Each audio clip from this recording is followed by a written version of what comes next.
দেবী পক্ষে আমরা এমন কিছু দুর্গাপূজার খোঁজ নেব আমাদের এলাকায়, যে দুর্গাপূজাগুলো তাদের প্রাচীন ঐতিহ্য নিয়ে দীর্ঘ 400-500 বছর পরেও চলে আসছে এবং তারা তাদের নির্দিষ্ট নিয়ম রীতি মেনে, আচার অনুষ্ঠান মেনে আজও সেই পুজোগুলো চলে আসছে।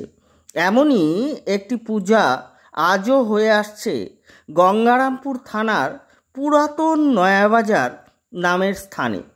প্রবীণ ব্যক্তিদের মতে এই অঞ্চলের আগে নাম ছিল নয়াবাজার।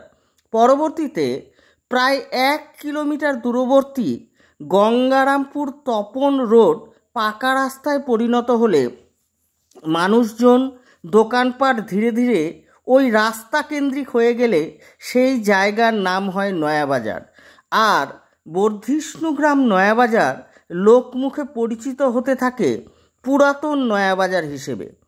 তবে তা যাই হোক না কেন, পুরাতন নয়াবাজার যখন শুধুমাত্র নয়াবাজার নামে পরিচিত ছিল, তখন এটি ছিল একটি অন্যতম বাণিজ্য বন্দর। ঐতিহাসিক হান্টারের বিবরণী এবং স্ট্রং রচিত ডিস্ট্রিক্ট গেজেটিয়ারেও এই নয়াবাজারের উল্লেখ পাওয়া যায়।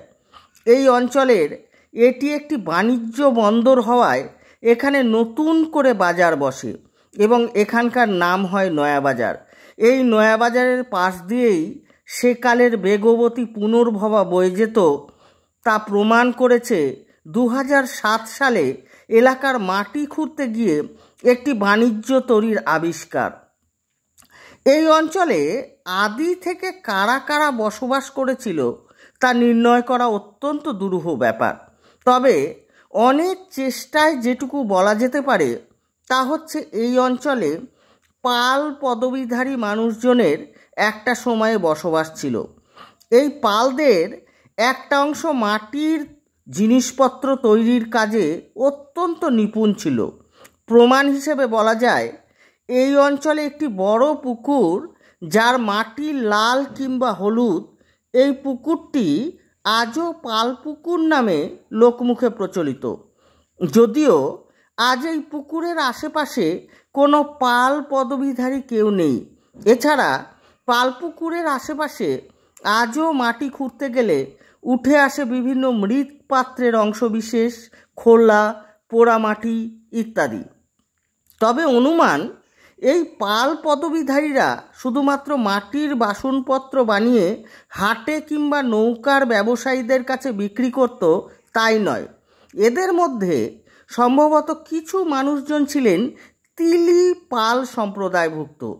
তিলি অর্থে ব্যবসায়ী। এরা সম্ভবত এই অঞ্চলের কৃষিজ ফসল ধান, সরিষা, পাট, গুড়, ডাল ইত্যাদির ব্যবসায়ে যুক্ত থেকে প্রভূত অর্থ জমিয়েছিলেন।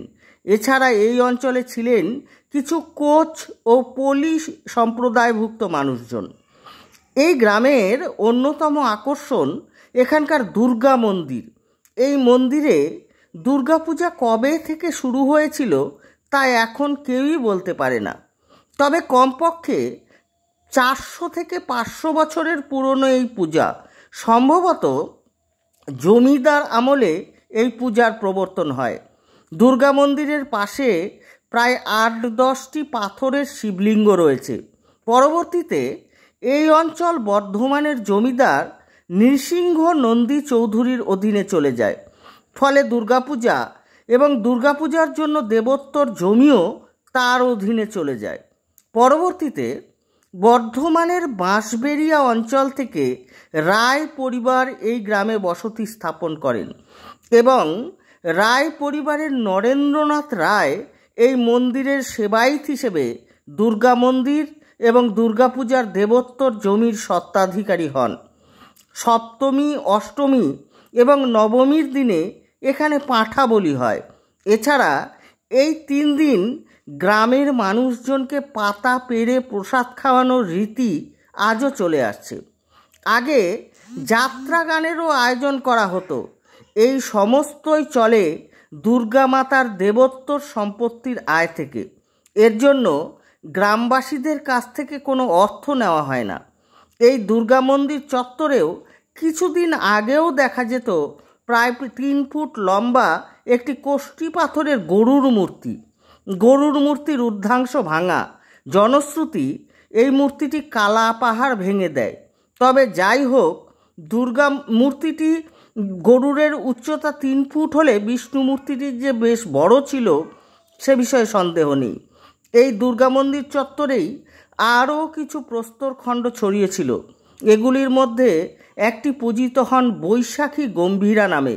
বৈশাখ সংক্রান্তিতে এই দেবতার পূজা হয়।